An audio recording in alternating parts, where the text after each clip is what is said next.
I'm back. Szabolcs, if I pronounce that name correctly. I never know if I'm pronouncing it correctly or not. But anyway, I met this lovely gentleman that I'm no longer pronounce his name properly, so I'm not going to pronounce it at all. Haha. I'm going to get him to pronounce it. I met him, 9 years ago now, JSConf EU, and 2013. 2013. Yep. And all the way back then, I met him for the first time. And he was telling me, I want to do one of these in Budapest. I want to do one of these in Budapest. I want to do one. I'm like, okay, all right, we'll see. All right, you're talking some big talk right now. Do one of these in Budapest. And 9 years later, here I am, JSConf Budapest. And finally you came. Lovely to see you again after all those years. I haven't seen him in 9 years. And so you're looking good. The conference is going well. Just wrapping up now. How are you feeling? Relieved. Relieved, yeah, because this was like postponing twice because of the pandemic, and that was intense because when we opened the conference yesterday, my co-organizer Zsolt was saying that immediately after 2019 we started to organize the next one, and then we announced the ticket sales at that date. So when the conference was over in 2019, on the stage we said, okay, tickets are on sale right now, and you can go and buy one, and nobody bought anything. So it took a few days. And it was that bad, was it? Even that month. No. I think everybody was tired, and they were like broken and bankrupt. I don't know. So, to get the long story short, we started to organize the next one immediately, and we announced the tickets are on sale.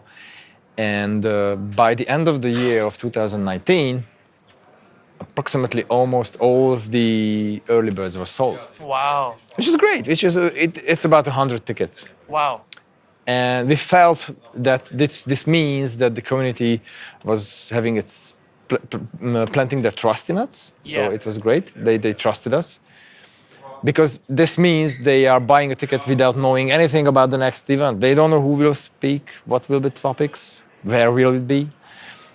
And it turns out they didn't even know if there will be any conference. Yeah, no kidding. I mean, that's crazy. And sorry, before we get too deep into this, how do we properly pronounce your name? Yeah, Szabolcs. Szabolcs. That's it. Szabolcs. See, I can only do it after I repeat what he just says.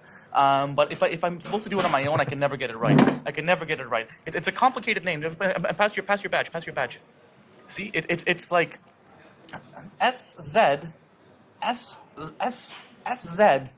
That's a difficult pronunciation for us. ABOLCS. It's a very difficult word for me to pronounce as an English speaker. The SZ is a that's it. Yeah. Szabolcs. Sabo. This is the hard part. Szabolcs. That's it. There we go. See, I can repeat after him, but I can't do it on my own. Naming things is difficult, okay? Pronouncing things is also apparently difficult, especially if you're me. And so thank you for pronouncing We're not getting to cache invalidation yet. Not yet. The cache invalidation sounds like what happened in 2019, though. We had to invalidate all the chats you just got. So sorry, to continue with that story. So I wanted to make sure we got your name properly first. To continue with that story, so 2019, trying to organize the next year's event, which is 2020 now. And so with the benefit of hindsight, I'm guessing that event didn't happen. And so, did you have to book the venue, put a deposit down, refund? How did you get out of that? Yeah, so the venue was really nice because we are working with this venue since 2016. Yeah, 2016 was the first time we came here, and we did the same thing in 2019, and we have a really good relationship with the venue.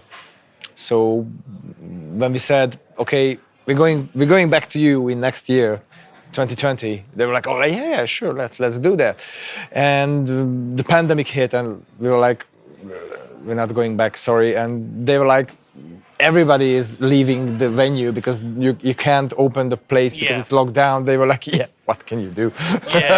So everybody was really fine about this and relaxed. Okay, that's good. And we were like, but we said to them that, like we said to all of the ticket holders for the early birders, that we're not canceling, we're just postponing. Right. So when the next time available, we can do this, we're coming back. Right. And they were like, yeah, let's do that. And they were like super happy about it. So we kept the good relationship. Well, I think you're fortunate that you just keep throwing such good events that people just want to come back whenever it happens, and so it's really a testament to the quality of event that I haven't come to for 9 years. And so now that I'm finally here, I can say that. But if you haven't been to JSConf Budapest before, you don't know, if you're unfamiliar with the venue, it's basically aquarium club, like that name I can pronounce. That one I'm good with. It's basically aquarium club here in Budapest, and there's like a pool above us, and we're underneath a pool of water. In a way, there's like, and it's all kind of underground, and they got these like really cool rooms and everything, and it's just such a cool vibe being here, that it really inspires the celebration of JavaScript that really a JSConf is. And so, like the type of talks throughout this whole event, it wasn't just like hardcore JavaScript talks. It was a very diverse range of talks: mental health, product management, like quite a few different things as well that I'm forgetting even myself. Like IoT, like I think my good friend Nick just did like an offline IoT talk. Lucky flew a drone with bananas. That was amazing. That was insane, right? I mean, it's just such a fun event, these JSConfs, that again, when you were telling me 9 years ago at JSConf EU that like, Taz, I'm going to do one of these in Budapest, I'm just like, oh, okay, all right, we'll see. And now that I've been here, now that I've seen, and now I have full faith and trust that actually, thank you. I just want to keep coming back every single time. Amazing. And so I haven't seen him for 9 years, and I feel like I'll be seeing you far too much now in the future. So we'll see how it goes. I'm looking forward to that. Yeah. Awesome. But he's just too kind. You see, how can he say no to that? How can he say no to that? You can't say no to this guy. You can say no to me all day long. So 9 years ago when I met you, it was in Berlin, and I remember we went to Burgermeister, and we went there and we just had a good time. I hung out with you basically the whole time, and we just hung out, we just talked, and we just essentially got to know each other. And like the terrible part of this story is he wanted to do JSConf Budapest, I want to do JSConf Canada. Only one of them ended up happening, and so you can kind of guess and put two and two together which one ended up happening. But back then you were working at the company, what, Ustream? Ustream. Like iStream. Ice cream is something different. Ice cream, Ustream, we all stream for Ustream. That's a good tagline. They missed that. So you used to work there, which was what, all about, I guess, streaming. Yeah, they were live video streaming. Live video streaming. And then that ended up getting acquired by IBM. Yep. And so are you still working at IBM? Or? Yep, IBM Cloud, yep. Oh, nice. Oh, awesome. Okay, cool. So like, how did that change during the pandemic? Like, did you go into an office here in Budapest? Like, how did that all evolve? Well, it evolved in a good way. The company already was remote favor, so they supported remote work. And we tried it out when the pandemic started, that our team should go and try out for a week to be remote. By the end of the week, everybody should have remained at home because the pandemic hit us really hard, and all of Europe. So we said, okay, this is working, we can stay there. And still then, I'm still working from home. I really like it. Yeah. And the company supports it because mainly we work each other with our coworkers. We keep the discussions on Slack, or we learned how to actually do asynchronous discussions using a favorable tool for that. For example, if you have an issue on GitHub, keep the conversation at the GitHub issue, because that makes sense. You don't have to create meetings about that. And one of us, so the meetings we have is always with people from the United States or India or Dublin or France. And you're never meeting with people from Budapest? No. We attend sometimes together these meetings, but we meet when we talk to each other. We always do it with Slack. So all these meetings where you have to go in person, somebody has the wrong time frame for the day because of the time zones. Right. So like it'll be afternoon in Asia or morning in North America, and being based in Europe, you're literally in the middle of both those. Exactly. Yeah. So we trying to do is in a good way that if you have an issue on GitHub, let's discuss this under that issue because it's the same context. It makes sense. And later that next day I can come back. Oh, there's new responses. Yeah, that's a good idea. Let's do this. Or we proposed some idea and then they accepted it. Let's do that. Why not? It's good. So yeah, we're learning, and then it's great. This can work. That's awesome. So you can enjoy staying in Budapest and not have to really go to like an in-person office and just enjoy being here.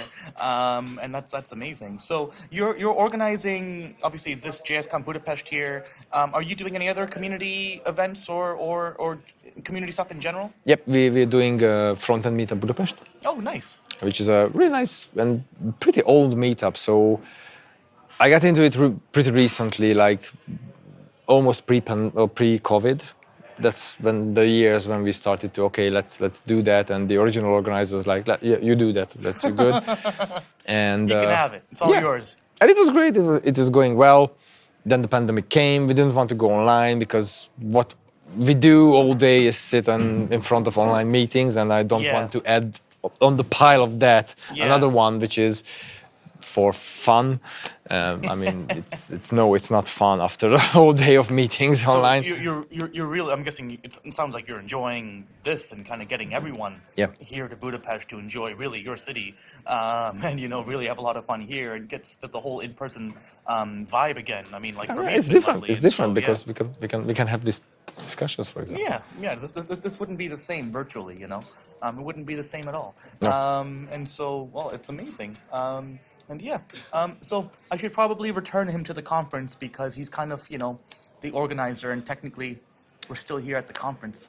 But I wanted to get a chance to kind of talk to you again. And obviously it's been 9 years since I've seen you, and I feel bad for not coming in those 9 years.